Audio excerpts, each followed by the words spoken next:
YS Jaganmohan Reddy గారు ఈరోజు నెల్లూరు జైలుకి పిన్నెల్లి రామకృష్ణ గారిని కలవడానికి వెళ్ళిన సందర్భంలో మీడియాతో మాట్లాడుతూ చంద్రబాబు నాయుడు గారికి గట్టిగా గట్టిగా హెచ్చరిక ఇచ్చాడనే చెప్పుకోవచ్చు. ఏదైతే రాష్ట్రంలో జరుగుతున్న అరాచకాలకి మేము భయపడేదే లేదు.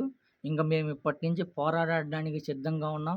ఏదైతే నారా చంద్రబాబు నాయుడు గారు ఏదైతే సూపర్ సిక్స్ హామీలు ఇచ్చాడో హామీలు నెరవేర్చే విధంగా ఉండాలే తప్ప ఏదైతే టీడీపీ కార్యకర్తలు, వైసీపీ కార్యకర్తల మీద దాడులు, దౌర్జన్యాలు చేసేది ఎంతవరకు కరెక్టు?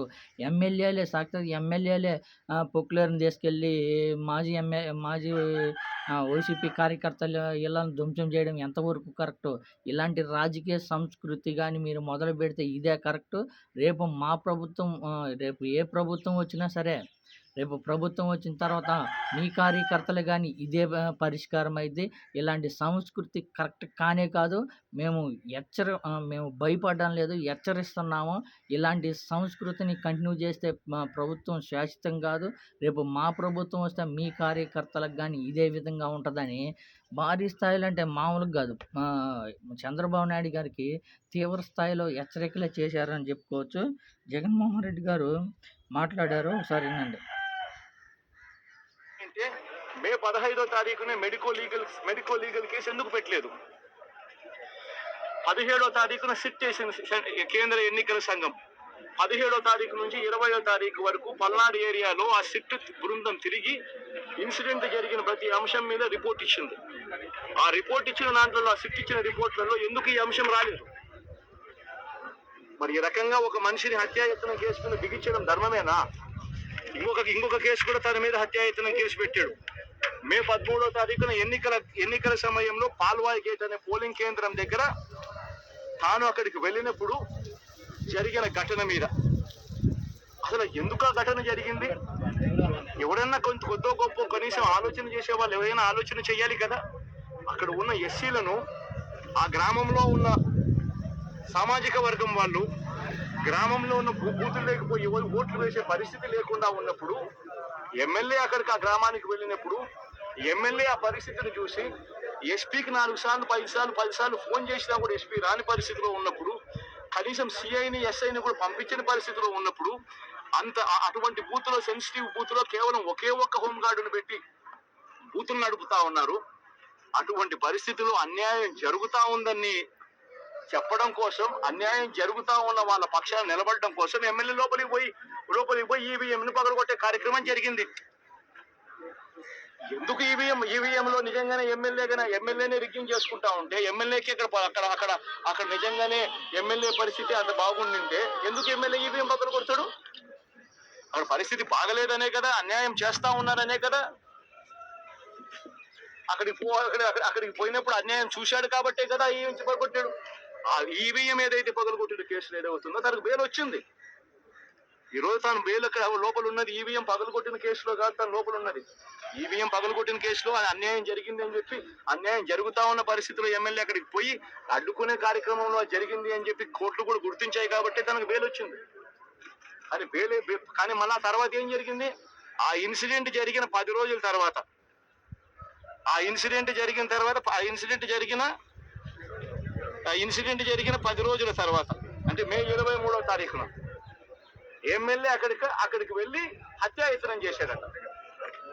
అదే పోలింగ్ బూత్లో హత్యాయత్నం చేసినాడంట. ఎవడన్నా బుద్ధునోడు ఎవడన్నా నమ్మదానికి ఉందయ్యా? ఎవడన్నా ఎమ్మెల్యే అనేవాడు అక్కడికి పోయినప్పుడు వాళ్ళు చేస్తా ఉన్న రిగ్గింగ్, ఎమ్మెల్యే దానికి అడ్డుకునే కార్యక్రమం చేస్తా ఉంటే ఎమ్మెల్యే అక్కడికి పోయి ఎమ్మెల్యే హత్యాయత్నం చేస్తాడా? చెప్పడానికైనా హద్దు పొద్దు ఉండాలి కదా. 10 రోజుల తర్వాత ఎమ్మెల్యే హత్యాయత్నం చేశాడని చెప్పి కేసు పెడతారు 10 రోజుల తర్వాత. ఇప్పుడు నిజంగానే అటువంటి ఇన్సిడెంట్ జరిగిందంటే సిట్టు 17వ తారీఖు నుంచి, మే 17వ తారీఖు నుంచి 20వ తారీఖు లోపల మధ్యలో ఇచ్చిన రిపోర్ట్ లో అసలు మళ్ళీ వీళ్ళే అటువైపున ఉన్న వారి మీద వాళ్ళు కొట్టారు అని చెప్పి కేసులు పెడతారు. ఇంతటి దారుణంగా ఈ రోజు రాష్ట్రంలో పరిపాలన సాగిస్తా ఉన్నారు. నేను అడుగుతా ఉన్నా, ఇదే గత 5 సంవత్సరాల కాలంలో వైఎస్ఆర్సీపీ పరిపాలనలో ఉండగా, వైఎస్ఆర్సీపీ ప్రభుత్వంలో ఉండగా అప్పుడు జగన్ ఏం చేశాడు? కులం చూడలేదు, మతం చూడలేదు, ప్రాంతం చూడలేదు, చివరికి ఏ పార్టీకి ఓటు వేశారన్నది కూడా చూడకుండా ప్రతి పథకము ప్రతి మంచి కూడా అర్హత అన్నది మాత్రమే ప్రామాణికంగా తీసుకుని ఒకవైపున వైఎస్ఆర్ కాంగ్రెస్ పార్టీ ప్రజల్లో వ్యతిరేకత వల్ల ఓడిపోలేదు, ప్రజలకు మంచి చేసి ప్రజలకు మంచి చేసి వైఎస్ఆర్ కాంగ్రెస్ పార్టీ ఓడిపోయింది. ఎందుకు ఓడిపోయింది అని అంటే చంద్రబాబు నాయుడు చేసిన మోసపూరిత హామీలకు ప్రజలు కాస్తో కూస్తో కొద్దిగా